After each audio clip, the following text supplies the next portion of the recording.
Hello everyone, welcome to Krishna coaching centre and हम continue कर रहे हैं अपना DPSP chapter from Laxmikanth article number 40।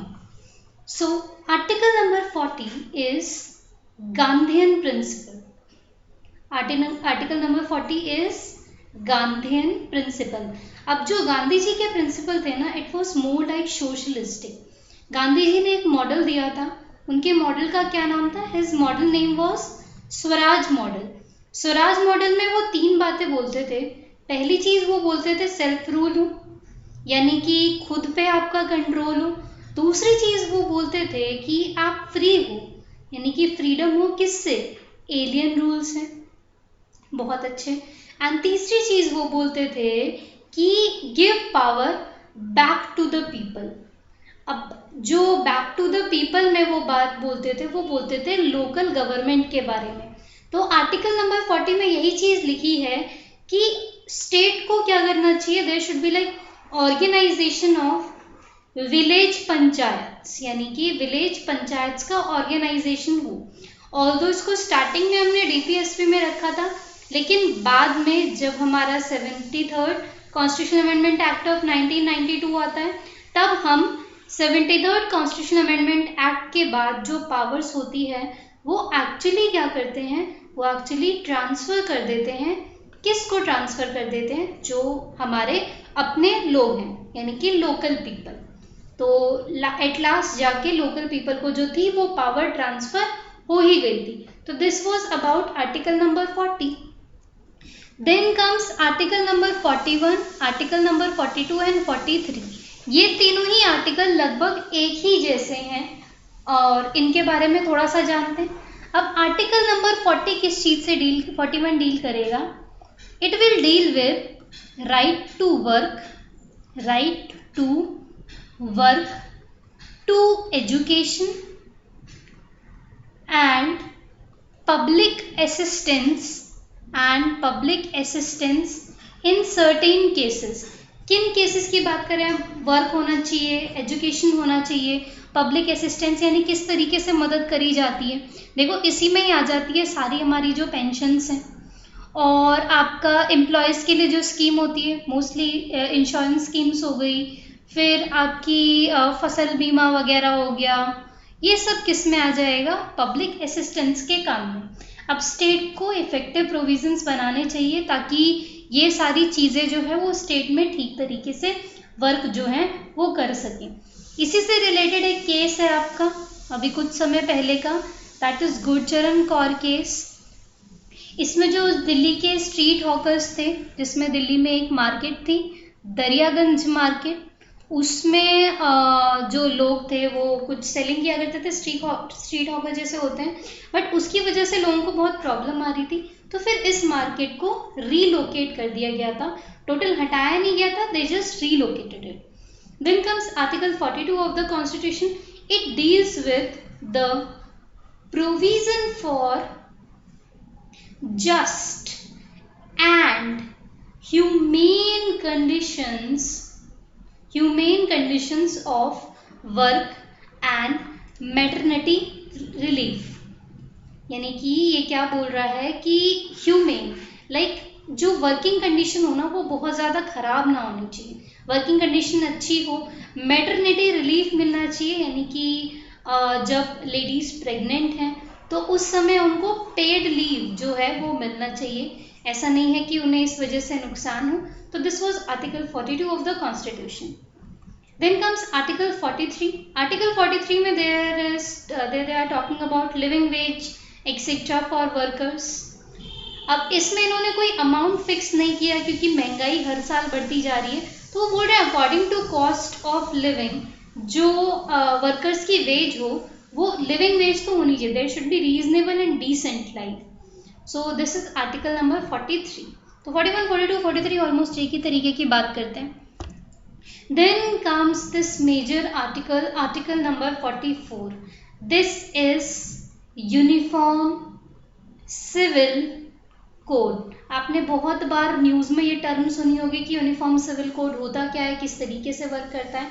So let's discuss about it. अब इसमें इन्होंने बोला है state shall endeavour to secure for the citizen a uniform civil code throughout the territory of India. अब देखो बेसिक आप इसका समझो कि इंडिया में अगर हम लॉ की बात करें तो दो टाइप के लॉ हैं, एक है क्रिमिनल लॉ और दूसरा है आपके सिविल लॉ।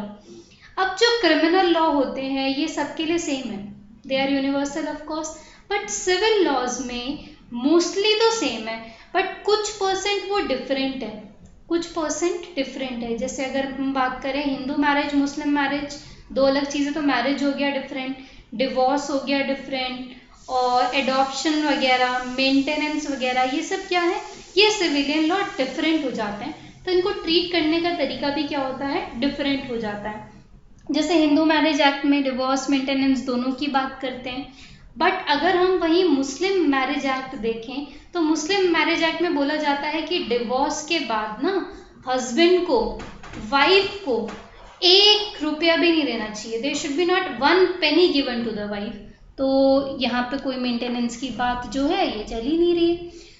अब इसी से अलग जो अगर हम बात करें section 125 of CrPC, section 125 of CrPC criminal procedure code, ये क्या बोलता है कि एक जो मैन है ना, अगर वो मैन अर्निंग मैन है, ठीक है, तो उसको ध्यान रखना चाहिए, उसको मेंटेन करना चाहिए उसके वाइफ को, हिज वाइफ। अब वाइफ में डिवोर्स्ड वाइफ भी आ जाती है, माइनर चिल्ड्रन यानी कि जो छोटे बच्चे हैं 18 साल से कम के, फिर एजिंग पेरेंट्स यानी कि वो पेरेंट्स जो बूढ़े हो रहे हैं, if they are not capable of earning और मेंटेनिंग देमसेल्फ, तो उसी मैन को सब चीज मेंटेन करके रखना पड़ेगा।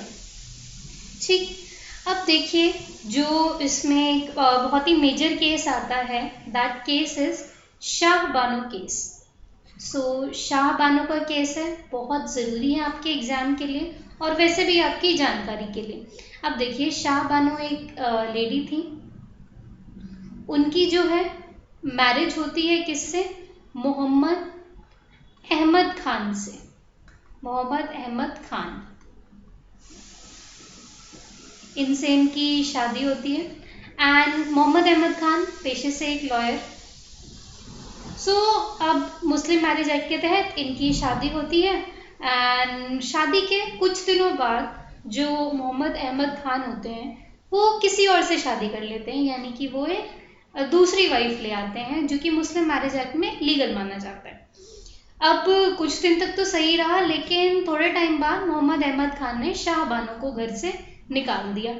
अब जो शाह बानो थी, जब तक ये केस आया तब तक शाह बानो की एज लगभग आप समझो 55-60 के आसपास हो गई थी। तो शाह बानो ओल्ड थी और पढ़ी लिखी नहीं थी, शी वॉज नॉट लिटरेट, तो शी वॉज इलिटरेट। तो in short she was not able to maintain herself, अपने आप को वो मेंटेन नहीं कर सकती थी। तो उन्होंने बात करी कि आप मुझे मेंटेनेंस दीजिए। मोहम्मद अहमद खान ने ऑफ कोर्स मना कर दिया। फिर ये केस इंदौर मजिस्ट्रेट ऑर्डर में जाता है, क्योंकि ये सारी कहानी किसकी, इंदौर की।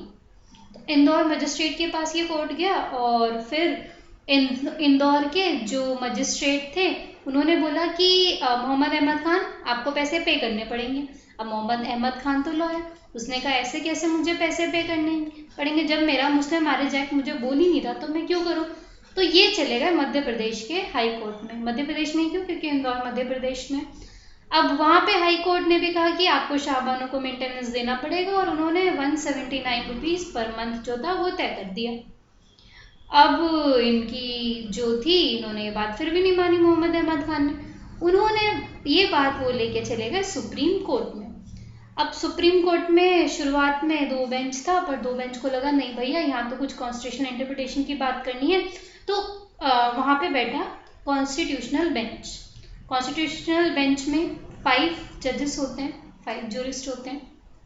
सो 5 जज बेंच बैठा है यहाँ पे और सबको बुलाया गया। यहाँ पे all India Muslim personal law board से भी बुलाया गया, जमायता उलामा हिंद से बुलाया गया, शाह बानो को भी बुलाया गया, मोहम्मद अहमद खान को बुलाया गया। एंड सुप्रीम कोर्ट ने सब चीज़ों की बहुत अच्छे से स्टडी करी और सुप्रीम कोर्ट ने मोहम्मद अहमद खान से पूछा कि भाई ये बता, तुम्हारा मुस्लिम मैरिज एक्ट बड़ा या तुम्हारा कुरान बड़ा। तो ऑब्वियस सी बात है, कुरान तो बहुत ही होली बुक है, तो कुरान में लिखा हुआ है कि एक मैन को वुमेन का ध्यान रखना चाहिए। तो इसने कहा हाँ ठीक है, ये चीज़ तो सही बात है। तो उन्होंने कहा एक पॉइंट तो ये। दूसरा पॉइंट वो क्या लेके आते हैं कि शादी के टाइम मुस्लिम्स में वुमेन को एक मेहर अमाउंट दिया जाता है। दैट इज़ वेरी अमेजिंग कि ऐसा और किसी भी धर्म में और किसी भी लॉ में नहीं है। यहाँ कहाँ है, मुस्लिम मैरिज एक्ट में मेहर अमाउंट की बात जो है वो की जाती है। एंड एक्चुअली इस्लाम के लॉ में, इस्लामिक लॉ में वुमेन का बहुत ध्यान रखा गया है। मतलब वुमेन को ध्यान में रख के काफ़ी सारे जो लॉज है ना बनाए गए हैं। This is very contrary to the opinions of other, but Islam में वुमेन की बहुत इज्जत है। सो इस्लामिक लॉ में मेहर अमाउंट की बात करें, मेहर अमाउंट क्यों दिया जाता है? डेली एक्सपेंसेस के लिए, कि जो भी अगर डेली एक्सपेंसेस है ना तो वुमेन को बार बार ना मांगना पड़े।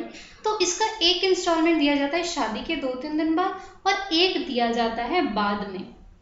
तो सुप्रीम कोर्ट बोलता है कि भाई अहमद खान, तूने 2-3 दिन वाला तो दे दिया, पर तूने ये बाद वाला अमाउंट तो दिया ही नहीं। सो सुप्रीम कोर्ट क्या बोलता है कि मैं तुझे ये नहीं कह रहा हूँ कि तुम maintenance they. I am saying कि इफ तुम डिवोर्स ले रहे हो और तुमने मेहर अमाउंट कंप्लीट नहीं किया है, तो गिव दैट मेहर amount as maintenance to the women. अब जो था ये ठीक है, अब ये बात मान ली गई, मेहर अमाउंट जो था वो शाहबानों को दिया गया। बट इससे क्या हो गया था, इससे बाद में काफ़ी ज़्यादा उछल कूद मच गई थी कि हाँ भाई मुस्लिम मैरिज एक्ट हार गया, ये वो हो गया। तो ऐसा कुछ खास हुआ नहीं था। फिर बाद में हाँ ठीक है, इस पर कुछ लॉज भी बनाए गए थे, बट वो प्रिवेल बहुत ज़्यादा नहीं हुए थे। सो ये सारी चीज़ें जो थी किस में आती हैं, आर्टिकल 44 में यूनिफॉर्म सिविल कोड की। एक्चुअली में do we need uniform civil code, yes और नो? आप जो समझते हैं आप हमें कमेंट सेक्शन में लिख के बता सकते हैं। This was article 44। Then article number 45। Article number 45 deals with the provision for, कैसा प्रोविजन?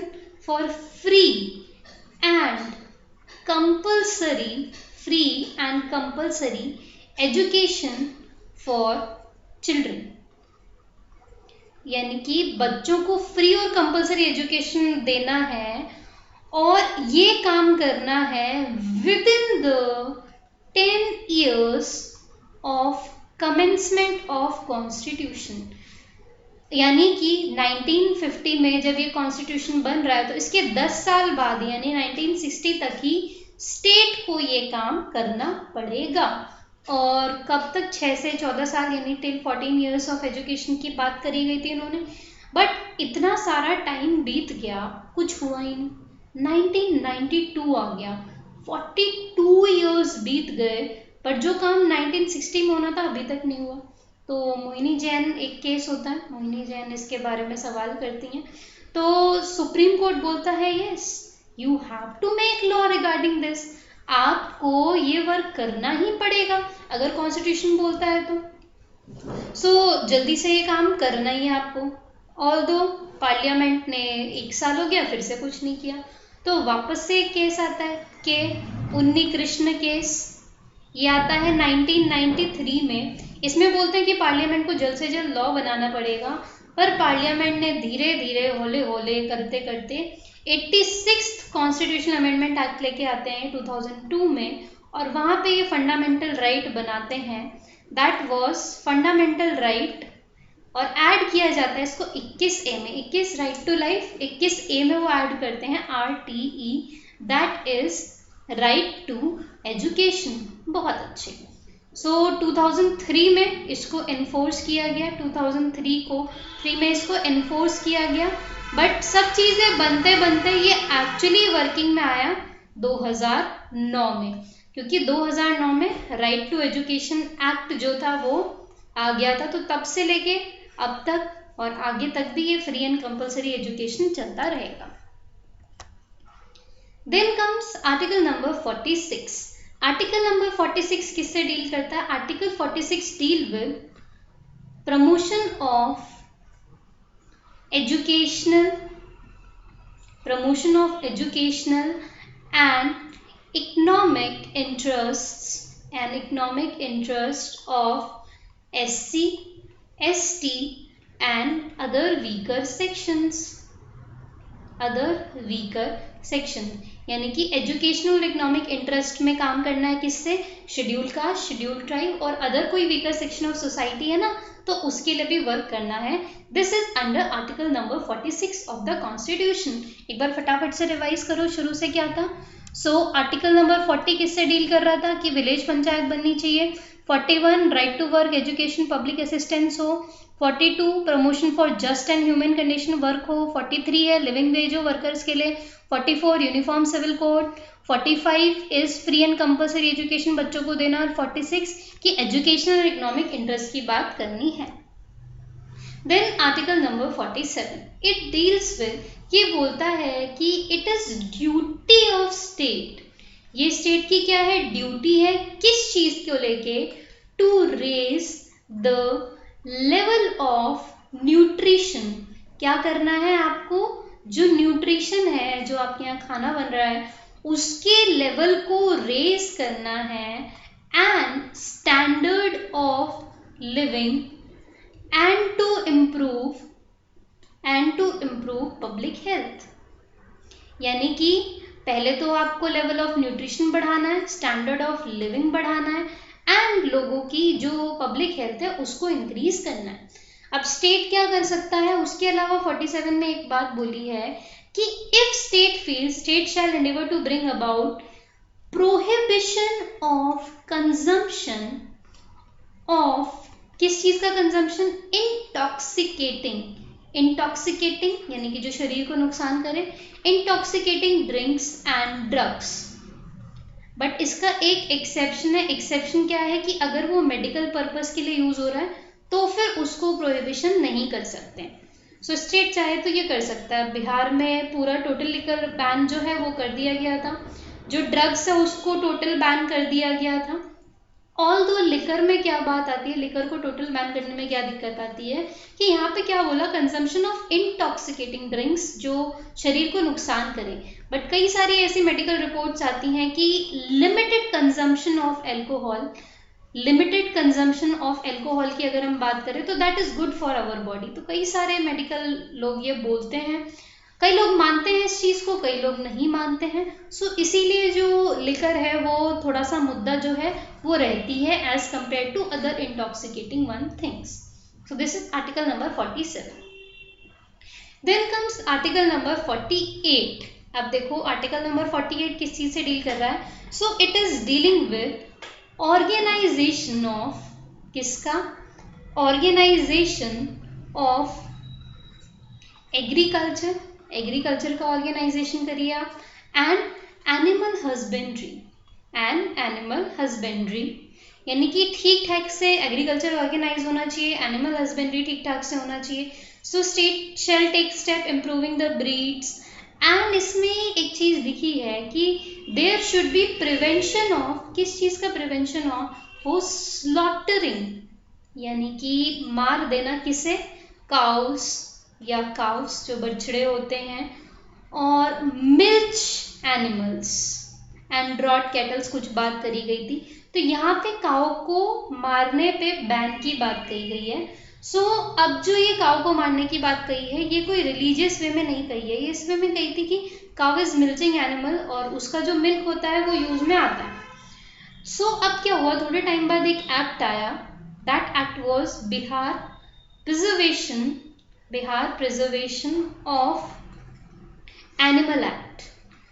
अब 1950s में आता है जिसमें ये काउ स्लॉटर को टोटल बैन कर देते हैं कि हाँ हमने काउ स्लॉटर को टोटल बैन कर दिया है. अब इसके खिलाफ जो है एक मोहम्मद हनीफ कुरैशी ये केस कर देते हैं. ये बोलते हैं कि जज साहब हमारा तो बिजनेस ही स्लॉटरिंग पे चलता है, हमारा तो काम धंधा ही स्लॉटरिंग का है, ये तो आपने हमसे राइट टू वर्क छीन लिया. राइट टू वर्क यानी कि आपने हमसे राइट टू लाइफ छीन लिया. राइट टू लाइफ यानी कि आपने हमसे आर्टिकल 21 छीन लिया. अब इस पे बहुत सारी जो थी बहस वगैरह हुई. तो इस पे सुप्रीम कोर्ट का निर्णय आता है कि आप उन काऊ को नहीं स्लॉटर कर सकते हो जो मिल्चिंग काउज हैं, यानी कि जो गाय दूध देती हैं आप उन्हें नहीं मरवा सकते हो। ठीक, यहां तक बात चली रही थी। फिर एक और एक्ट आता है, that act is Bombay preservation of animals act, 2000 का एक्ट है। इसने फिर से टोटल बैन कर दिया काउ स्लॉटरिंग को, कि हम तो टोटल बैन करेंगे। फिर से एक मोहम्मद मिर्जा मोती कुरैशी, आई गेस, हाँ, मिर्जा मोती कुरैशी जो हैं वो आते हैं, और मिर्जा मोती Qureshi versus state of Gujarat होता है, क्योंकि ये बॉम्बे प्रिजर्वेशन वाला गुजरात तक भी था। तो उसमें वो फिर से कहते हैं कि हमारा तो जी गुजारा भत्ता ही काउ स्लॉटरिंग से या स्लॉटरिंग से चलता है। तो अब स्टेट ऑफ गुजरात है, वो बोलता है कि भाई आप क्यों कह रहे हो कि काउ सिर्फ मिल्चिंग के वे से जो है वो बेनिफिट करिए इकोनॉमिकली। काउ का तो यूरिन भी यूज में आता है, काउ का तो काउ डंग भी यूज में आता है। सो काउ जो है वो हर तरीके से यूजफुल एनिमल है। So due to its economic benefits you can not slaughter the cow, और तब से काउ पे टोटल स्लॉटर बैन हो गया है। सो ये आर्टिकल 48 की ही बात है। अब 48 में ही एक और एक्ट आता है आपका, वो ऐड होता है 42nd constitutional amendment act of 1976। 48 A add होता है कब? 42nd constitutional amendment act of 1976। ये बोलते हैं, इसमें ये प्रोटेक्शन ऑफ एनवायरनमेंट को भी ऐड कर देते हैं, प्रोटेक्शन ऑफ एनवायरनमेंट को ऐड कर देते हैं। उन्होंने बोला कि स्टेट को जो है ध्यान रखना चाहिए, state shall endeavour to protect and improve the environment to safeguard forest and wild life. So this was 48A, ये छोटी सी चीज इसमें ऐड कर दी गई। Then comes article number 49।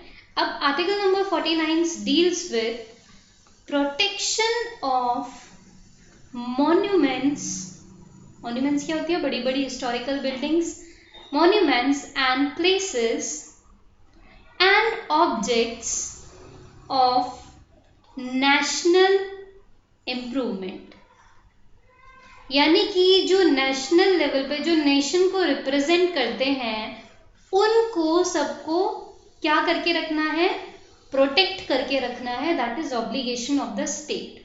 तो इसके अंदर कुछ एक एक्ट पास हुआ था, AMASR, that is ancient monuments and archaeological sites, ancient monuments and archaeological sites, ये एक्ट पास हुआ था। तो इसके अंदर मतलब मॉन्यूमेंट्स के ध्यान रखने की बात की गई थी। देन कम्स आर्टिकल नंबर 50 जान ऑफ कॉन्स्टिट्यूशन। ये बोलते हैं there should be separation of judiciary from the executive. हम जानते हैं कि 3 ऑर्गन्स होते हैं, executive, legislature and judiciary. Legislature laws बनाएंगे, एग्जीक्यूटिव उसको एग्जीक्यूट करेंगे और जुडिशरी उसको प्रोटेक्ट करेंगे। तो बोल रहे हैं कि जो जुडिशरी है और जो एग्जीक्यूटिव है एक दूसरे से डिफरेंट होनी चाहिए, एक दूसरे में जुड़ी हुई नहीं होनी चाहिए। अब इसी में ही एक चीज ऐड ऑन हुई थी कि 1973 से पहले जो डिस्ट्रिक्ट मजिस्ट्रेट्स जो डीएम्स होते थे वो जुडिशरी भी देखते थे, और वही लोग क्या देखा करते थे? वही लोग आपका एग्जीक्यूशन भी देखते थे। बट बाद में इसको अमेंड किया गया था और उसके बाद से जो डीएम्स है वो सिर्फ एग्जीक्यूटिव वर्क देखते हैं, ताकि जो दोनों चीज़ें हैं, जो दोनों लोग हैं वो डिफरेंट तरीके से काम कर सकें। And this came under Keshavananda Bharati case of 1973। ठीक, then comes article number 51। Basic सा बहुत ही क्यूट सा आर्टिकल है। It says promotion of international peace and security. यानी कि आपको इंटरनेशनल पीस और उसको सिक्योरिटी का प्रमोशन करना चाहिए। एंड इसमें क्या होगा कि अगर आपको लग रहा है कि आपके सेटलमेंट कराने से कुछ हो सके तो स्टेट शुड एनकरेज, क्या स्टेट को एनकरेज करना चाहिए, किसी भी टाइप का सेटलमेंट ऑफ इंटरनेशनल डिस्प्यूट्स, और उसमें अगर आप आर्बिट्रेशन का काम कर सकते हैं। आर्बिट्रेशन यानी कि बीच में जाके आप किसी प्रॉब्लम को सॉर्ट आउट कर सकते हो। जैसे मान लो मुन्नू है और ये चुन्नू है, इनकी लड़ाई हो गई, तो ये जो सोनू है ये बीच में आके इनकी लड़ाई आर्बिटर करा सकता है, तो उसको कराना चाहिए। सो this was article 51 of the constitution कि हाँ ठीक है, हमें जो है इंटरनेशनल ट्रीटी में वर्क जो है करना चाहिए। देन कम्स आपका article number 52। 52 will be covered in the next chapter, क्योंकि वो फिर अगला चैप्टर शुरू हो जाएगा। So DPSP is basically 36 to 51 and we have seen it. So इस वीडियो को आप ध्यान से देखिए, उसके बाद आप लक्ष्मीकांत का चैप्टर पढ़िए, और न्यूज़पेपर तो डेली आप पढ़ते ही रहिए, आपकी पॉलिटी की बहुत बढ़िया तैयारी हो जाएगी, I guarantee. So thank you so much, I will meet you all in my next video. Thank you.